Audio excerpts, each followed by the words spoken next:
감사의 예배를 주님 앞에 올려드릴 수 있는데 어떻게 올려드릴 수 있나? 그 세 가지 정도의 비결을 우리가 바로 다윗을 통해서 알 수가 있다는 것입니다. 첫 번째로는요, 온전한 감사의 예배를 올려드리기 위해서는 가장 먼저 살아계신 하나님의 사랑과 은혜를 경험해야 된다는 것입니다.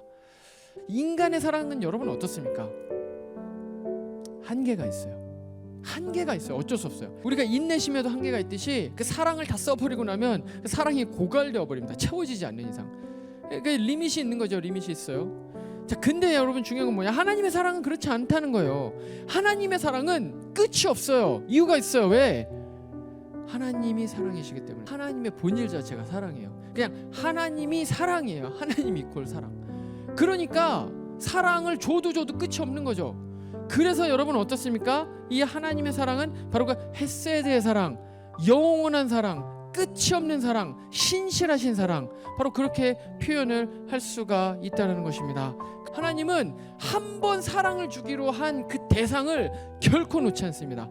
그리고 막 사랑을 쏟아부어, 그냥 주시는 것도 아니고 찔끔찔끔 주시는 것도 아니고 막 쏟아부어 주시는 거예요. 그게 하나님의 사랑이에요. 그게 하나님의 인자하심, 바로 하나님의 헤세드에 나타나 있는 바로 그 의미라는 것이죠. 다윗은 그걸 알았어요. 다윗은 하나님의 헤세드의 사랑, 바로 이 헤세드를 알았다는 것입니다. 왜요?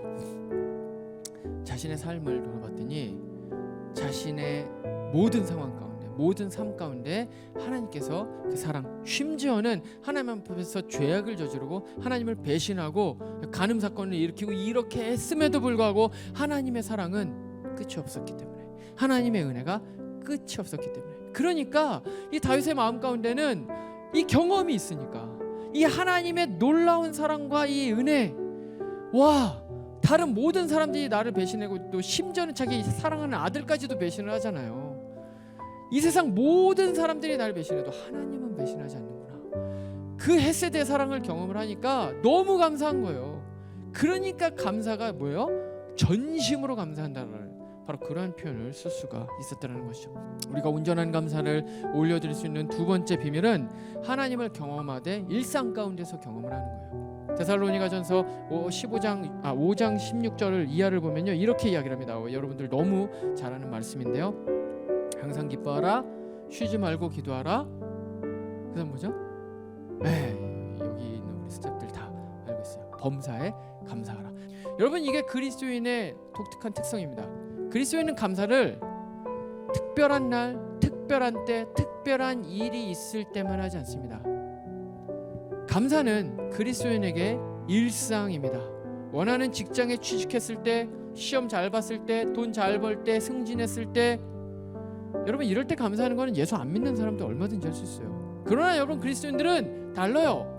그리스도인들은 여러분 그렇게 뭔가 이 세상에서 무슨 어떤 일이 잘 풀려가고 인생이 잘 풀려갈 때, 물론 그럴 때도 당연히 감사하죠. 하지만 그럴 때뿐만 아니라 내가 원하지 않는 상황이 일어나게 됐을 때, 내가 원하지 않고 예상하지 못했던 그러한 일들이 일어나게 될 때조차도 감사할 수 있는 사람이고요. 뿐만 아니라 그거를 넘어서서 이젠 일상 속에서 아무것도 아닌 것 같은 그런 일상 가운데서도 감사할 수 있는 사람이 누구예요? 바로 그리스도인이라는 것입니다. 너무 별건 아닌 것 같지만 그것이 감사한 사람, 그 사람이 바로 그리스도인이라는 거예요. 감사할 거리가 없어서 못하는 게 아닙니다.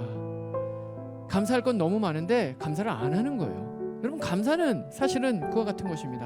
우리가 온전한 감사를 올려줄 수 있는 마지막 세 번째 비결은 감사를 세워보는 겁니다. 삶을 돌아보면요, 팬데믹 여전히 지속되고 있고요, 경제적으로 힘들고요, 정치적으로 힘들고, 사회적으로 힘들고요, 취직이 안 되고요, 어렵고 힘들고, 맞아요. 그러나 여러분, 우리가 이럴 때 뭘 해야 된다는 거예요? 감사를 더욱더 기억해야 된다는 거예요. 하나님께서 지금까지 지난 1년 동안 비록 팬데믹으로 너무 힘들고 어렵고 고통스럽고 직장을 잃고 사람들과 이별을 하고 만나지를 못하고 교제가 없고 너무 힘들고 어렵지만, 그러나 그럼에도 불구하고 하나님께서 우리를 여기까지 이끄셨다라는 거죠. 감사할 거리가 너무나도 사실은 많이 있다는 겁니다. 그거를 우리가 생각을 하게 되면 여러분 어때요?